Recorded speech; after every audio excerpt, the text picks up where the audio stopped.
우리가 신앙생활을 하다 보면 이런 생각이 들 때가 있습니다.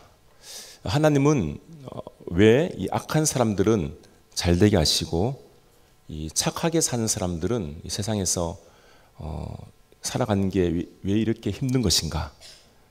세상은 불공평해 보이고 정의는 사라진 것처럼 느껴질 때가 많습니다. 그럴 때 우리는 하나님께서 정말 살아 계신다면 왜 이런 일이 일어나는가를 질문하게 됩니다. 여러분, 하나님은 살아 계십니다.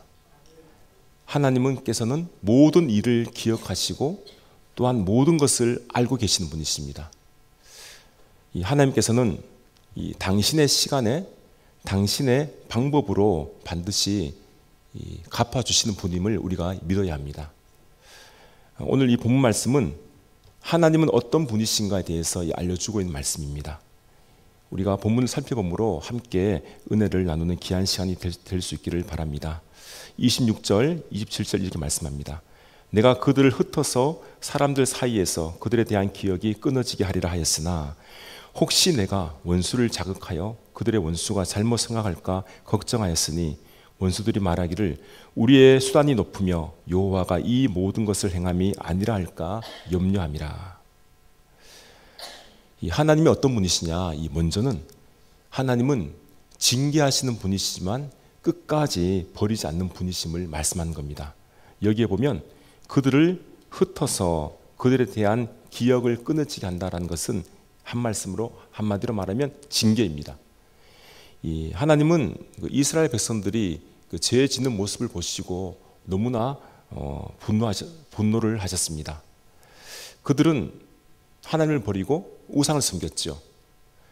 하나님을 반석으로 삼지 않고 세상의 신들을 그들은 따라갔습니다. 그 결과 하나님의 징계를 피할 수 없게 된 것입니다. 여러분, 우리는 그 십계명의 말씀을 잘 알고 있습니다. 하나님께서 이스라엘 백성들에게 많은 율법을 주셨는데 이 율법들을 다 이렇게 압축하면 10가지의 계명이 바로 이 십계명입니다. 그래서 계명들 중에 가장 중요한 계명이라 말할 수 있습니다. 이 십계명 중에서 가장 또 중요한 것이 바로 처음 나온 계명이죠. 제1계명, 2계명이 가장 중요합니다. 이 뭡니까? 너는 나 외에는 다른 신을 섬기지 말고 그리고 어떤 우상들도 만들지 말라. 그 내용입니다. 한마디로 말하면 너희들은 하나님만을 섬겨라 라는 거죠. 이 솔로몬 왕 이후에 이스라엘 역사를 보면 이 남유다나 이 북이스라엘이나 이 대부분 이 왕들과 또한 백성들이 하나님을 섬기지 않았습니다. 이 다른 신들을 섬겼어요. 이 남유다의 몇몇 왕들만 하나님을 잘 섬기고 나머지 왕들 그리고 북이스라엘의 모든 왕들은 또 모든 백성들은 하나님을 섬기는 것이 아니라 우상을 섬겼습니다. 그러니 그들에게 마땅히 하나님은 벌을 내리십니다. 그런데 하나님께서 오늘 말씀해 보시면 이렇게 말씀합니다. 혹시 이스라엘의 대적들이 잘못 생각해서 우리가 힘이 세고 강하기 때문에 승리한 것이지 이스라엘 하나님이 하신 일이 아니다라고 이 원수들이 그렇게 말할까 봐 하나님께서는 염려하신 것입니다. 이방 민족들이 이런 오해를 할까 봐 당신의 백성들을 하나님은 완전히 멸하지 아니하시고 징계를 주신 것입니다. 여러분, 징계는 그 순간에는 아픈 것이지만 이것은 또 다른 사랑의 표현입니다. 이 부모는 자녀를 사랑하지 않습니까? 그런데 자녀가 이 잘못된 길을 가고 있어요. 그것을 보고 가만히 있는 부모는 아무도 없습니다. 말을 해서 타일이죠. 올바른 길로 가라고 인도합니다. 그래도 근데 말을 안 들으면 이 부모의 입장에서는 어쩔 수 없이 이 매를 둘 수밖에 없습니다. 징계하는 거죠. 예전 선생님들은 학교에서 학생들을 정말 많이 징계했습니다. 그 당시 제가 봐도 학생을 저 정도로 때리면 되는가 할 정도로 아주 심하게 매를 대었습니다. 그래도 그때는 선생님이 우리를 사랑하니까 그럴 수 있다 생각해서 그 벌을 달리 받았던 것이죠. 여러분, 하나님께서 이스라엘 백성들을 징계하신 이유는 뭐냐면 저들을 사랑하시기 때문입니다. 하나님께서 불러주신 선민인데 자꾸 다른 길을 가려고 하니까, 하나님을 싫어하니까 징계할 수밖에 없는 것이죠. 그래서 이 징계는 하나님의 백성을 끝까지 붙들어 주시기 위한 하나님의 사랑이고 은혜입니다. 여러분, 우리도 이스라엘 백성들처럼 수없이 하나님을 실망시켜드린 적이 많습니다. 그때마다 하나님은 우리에게 말씀하셨고 다시 믿음으로 일어서기를 바라셨습니다. 그런데 계속해서 하나님을 실망시키면 우리가 하나님께 징계받을 수밖에 없습니다. 이 하나님의 징계를 받으면 굉장히 아파요. 보통 아픈 게 아닙니다. 사업하시는 분이 이 사업이 망할 수가 있어요. 건강이 좋았는데 갑자기 암이 걸릴 수도 있습니다. 자녀들의 삶이 형통했는데 갑자기 불행이 찾아옵니다. 이 세상에서 겪는 이 큰 고통을 당하게 되는 거죠. 여러분, 이런 징계가 있을 땐 반드시 생각해야 합니다. 자기 자신을 돌아보는 그런 시간을 가져야 합니다. 내가 지금 바르게 신앙생활을 하고 있는가, 이것을 먼저 점검해야 되는 거죠. 기도하면서 자기를 돌아보니까 자신이 크게 하나님께 잘못한 것이 별로 없습니다. 그러면 이 징계는 뭐냐면 하나님께서 당신의 뜻을 이루기 위한 섭니다라는 것을 아셔야 됩니다.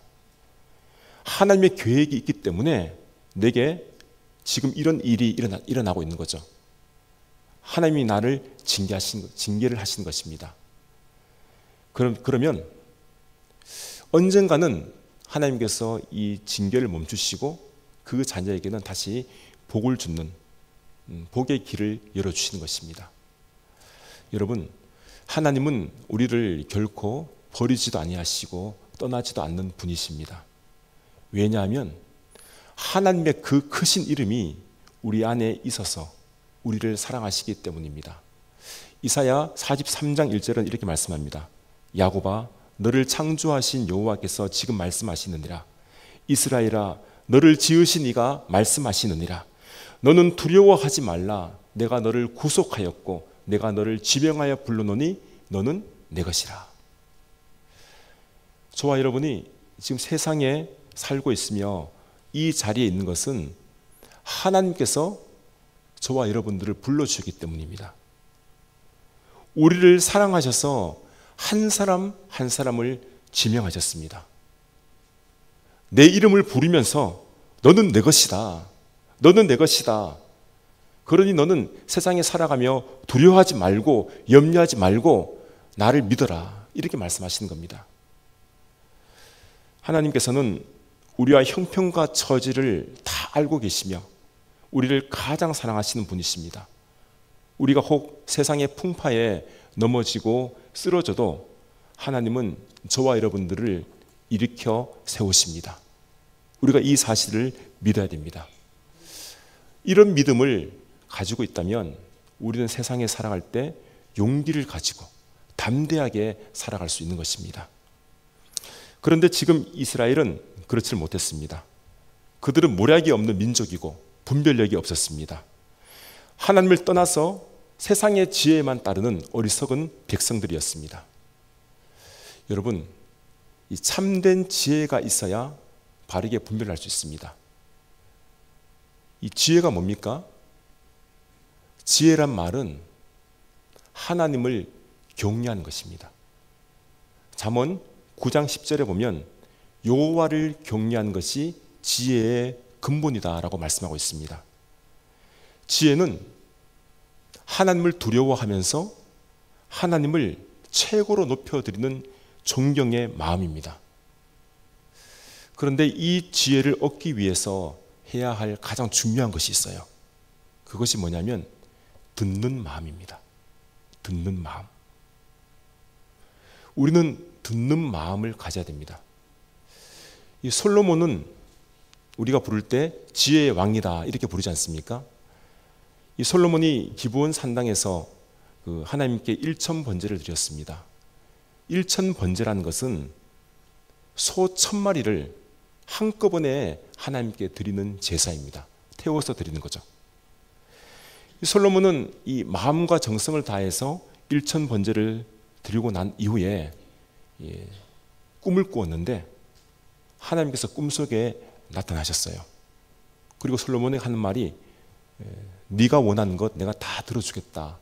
소원을 말해봐라. 이렇게 말씀하셨습니다. 그때 솔로몬이 구한 것이 뭐냐면 듣는 마음이에요. 열왕기상 3장 9절에 이렇게 말씀합니다. 누가 주의 이 많은 백성을 재판할 수 있사오리까? 듣는 마음을 종에게 주사 주의 백성을 재판하여 선악을 분별하게 하옵소서. 듣는 마음이라는 말은, 이 뜻은 하나님의 말씀을 들음으로 내가 그 말씀에 순종하여 분별할 수 있는 마음이란 이야기입니다. 다시 말하면 하나님의 말씀으로 선악을 분별하는 것입니다. 이것이 바로 지혜를 가진 자의 능력입니다. 여러분, 우리가 지혜를 얻기를 바란다면 하나님께 듣는 마음을 간구하시면 됩니다. 듣는 마음을 구하셔야 합니다. 무엇을 들어야 하겠습니까? 하나님의 말씀입니다. 하나님의 말씀을 들어야만이 지혜가 생기게 되는 거예요. 세상의 학문과 지식이 아무리 많고 우리가 그것을 듣고 알고 익혀도 그 안에는 참된 지혜가 없습니다. 오직 하나님의 말씀을 듣고 내가 순종함으로 말미암아 선악을 분별할 수 있는 그 능력을 가지려면 하나님께서 우리에게 주셔야 됩니다. 듣는 마음을 주셔야 되는 거예요. 우리가 이 분별력이 있으려면 하나님의 말씀을 잘 듣고 그 말씀을 지켜야만 합니다. 만약 하나님의 말씀과 이 거리를 두고 살아간다면 이 분별력을 얻을 수가 없어요. 무엇이 선한지 무엇이 악한지를 분별해야 되는데 그것을 모른다는 이야기입니다.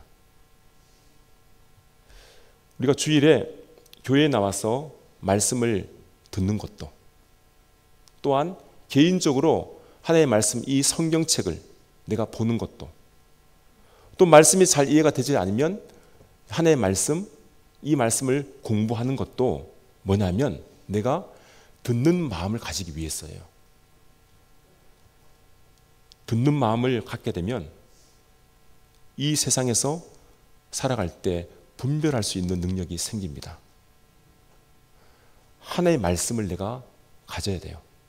그 말씀을 늘 가까이 해야 합니다. 여러분, 지금 세상이 얼마나 혼탁하고 어지러운지 우리는 너무나 잘 알고 있습니다. 공부를 많이 한 지식인도, 높은 지위에 있는 정치인도, 오랜 세월을 살아가며 삶의 경험을 하신 분이라 할지라도 이 분별력이 없는 분들을 너무나 많이 볼 수가 있어요. 왜냐하면 저들이 하나님의 말씀을 듣지 못했기 때문입니다. 지금 하나님께서 보시기에 이스라엘 백성들이 그 모습이에요. 그래서 하나님은 이렇게 한탄하고 있지 않습니까? 2주 9절 말씀 보면 만일 그들이 지혜가 있어 이것을 깨달았으면 자기들의 종말을 분별하였으리라. 하나님께서 원하시는 것은 이 백성들이 지금의 순간만을 바라보고 살아가지 말고 마지막 그날 끝을 생각하며 살았으면 좋겠다. 이것을 원하시는 겁니다. 여러분, 지혜로운 사람은 지금의 유익보다 하나님 앞에 서는 그 날을 생각하며 살아가는 사람입니다. 끝을 바라보고 살아가는 거죠. 이 죽음이 끝이 아니라 죽음 이후에는 영원한 세계가 있습니다. 그런데 이 영원한 세계도 이 두 세계로 나누어집니다. 하나는 하늘나라 천국이죠. 다른 하나는 뭡니까? 지옥입니다. 구원받은 자들은 무조건 천국, 하늘나라에 입성합니다. 저와 여러분은 예수님을 믿기 때문에 구원을 받은 자들입니다. 근데 구원받지 못한 자들, 믿지 않는 자들은 영원한 그 지옥, 그곳에 가게 되는 거죠. 근데 이 구원받은 자들도 이 두 부류로 나누어집니다. 한 부류는 상을 받는 자들이에요. 다른 부류는 상이 없는 자들입니다. 상을 받는 사람들은 천국에서 살 때 부족함이 없이 떵떵거리며 영원히 만족하며 살아갑니다. 하지만 상을 받지 못한 사람들은 천국에 살긴 사는데 부끄러운 삶을 살아가게 되는 거예요. 여러분, 그래서 우리가 이 땅에 사는 동안 하나님께서 주시는 그 상, 이것을 분명하게 받도록 힘을 다해야 됩니다. 나에게 주신 직분, 또한 내가 맡은 사역들, 이것이 바로 상을 받을 수 있는 방법입니다. 기회입니다. 그래서 우리는 내가 맡은 이 직분, 이것을 소홀히 하면 안 됩니다. 장로님으로, 권사님으로, 또 안수 집사님으로, 서리 집사님으로 직분을 받았다면 이 직분이 내가 예수님 앞에 섰을 때 상을 받을 수 있는 기회라는 거죠. 주님의 교회를 위해서 사명을 내가 잘 감당할 때 내가 주님 앞에서 큰 상을 받게 되는 겁니다. 그런데 세상의 일 때문에, 세상이 주는 달콤한 유혹 때문에 주님의 일을 할 시간이 없다. 그러면 그분은 예수님 앞에 섰을 때는 상을 받지 못하는 거예요. 지금 이스라엘 백성들의 모습이 이 모습이에요. 그들은 세상의 유혹에 넘어갔고 당장의 이익을 위해서 따라가며 살았기 때문에 지금 마지막 그 끝을 잊고 산 겁니다. 하나님은 분명히 말씀하시죠. 지혜가 있다면 너희는 종말을 생각하라. 끝을 생각하라. 여러분, 끝을 생각하시며 살아갈 수 있기를 바랍니다. 하나님께서는 당신의 자녀를 그냥 내버려 주지 않습니다. 늘 붙들어 주셔서 당신의 자녀가 복된 삶을 살아가기를 원하십니다. 우리가 이 사실을 반드시 믿는 저와 여러분 될 수 있기를 바랍니다. 30절, 31절 말씀입니다. 그들의 반석이 그들을 팔지 아니하였고 여호와께서 그들을 내주지 아니하셨더라면 어찌 하나가 천을 쫓으며 둘이 만을 도망하게 하였으리요. 진실로 그들의 반석이 우리의 반석과 같지 아니하니 우리의 원수들이 스스로 판단하도다. 이스라엘이 실패한 이유는 단 하나이죠. 하나님을 떠났기 때문입니다. 이스라엘은 수많은 전쟁 중에서 적은 수로도 큰 승리를 거둔 민족이었습니다. 그런데 지금은 반대로 그들이 크게 패한 것입니다. 이유는 간단합니다.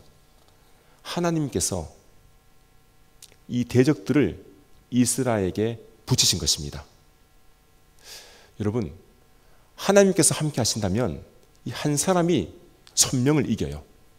두 사람이 10,000명을 이깁니다. 그러나 하나님이 함께 하지 않고 떠나신다면 1000명이라도 한 사람에게 집니다. 실패하는 원인은 그 상황과 환경 때문이 아니에요. 하나님이 나와 함께 하시느냐 아니면 하나님께서 떠나시느냐, 이 문제입니다. 하나님은 어떤 분이신가 하면 반석과 같은 분이세요. 이 반석은 절대로 흔들리지 않는 큰 바위입니다. 적군이 도저히 미칠 수 없는 피난처가 되는 곳이 반석입니다. 우리가 이 반석이신 하나님께로 피하기만 한다면 우리의 안전은 보장이 되는 거죠. 아무리 우리를 해치기 위해 달려오는 적군이라 할지라도 반석으로 피한 자들에게는 어떻게 할 수 없습니다. 도리어 그 적군은 한 길로 왔다가 7길로 도망가게 됩니다. 여러분, 우리는 반석 대신 하나님께 늘 머물러 있어야 합니다. 혹시 요즘 삶이 자주 무너지고 있다면 지금 반석이신 하나님께 머물고 있는지를 내가 돌아보아야 합니다. 내가 가진 능력이 반석이 아닙니다. 내가 가진 재물이 반석이 아닙니다. 건강도 반석이 될 수 없습니다. 그동안 살아온 많은 경험들이 있지만 그 경험도 반석이 아닙니다. 세상에 있는 것들은 모두 가짜 반석입니다. 진짜 반석은 살아계신 하나님이십니다. 만약 하나님이 떠나신다면 그 어떤 것도 우리를 지켜주지 못합니다. 도리어 우리는 세상에서 더 많은 죄를 짓게 되고 죄의 결과 죽음을 맞이할 수밖에 없습니다. 여러분, 죄는 독입니다. 독을 마시거나 독이 온몸에 퍼지게 되면 결국 그 사람은 죽게 됩니다. 이 모세는 지금 이방 족속들의 상태를 이렇게 표현하고 있지 않습니까? 이는 그들의 포도나무는 소돔의 포도나무요 고모라의 밭의 소산이라. 그들의 포도는 독이 든 포도이니 그 송이는 쓰며 그들의 포도주는 뱀의 독이요 독사의 맹독이라. 이 소돔과 고모라는 성적으로 타락한 대표적인 죄의 도시였습니다. 그곳의 포도나무는 죄의 열매를 상징합니다. 이 겉으로 보기에는 탐스럽고 먹음직스럽지만 그 열매를 먹는 순간 독이 내 안에 들어오게 되는 것이죠. 죄가 우리에게 찾아올 때는 처음에는 아주 달콤하게 찾아옵니다.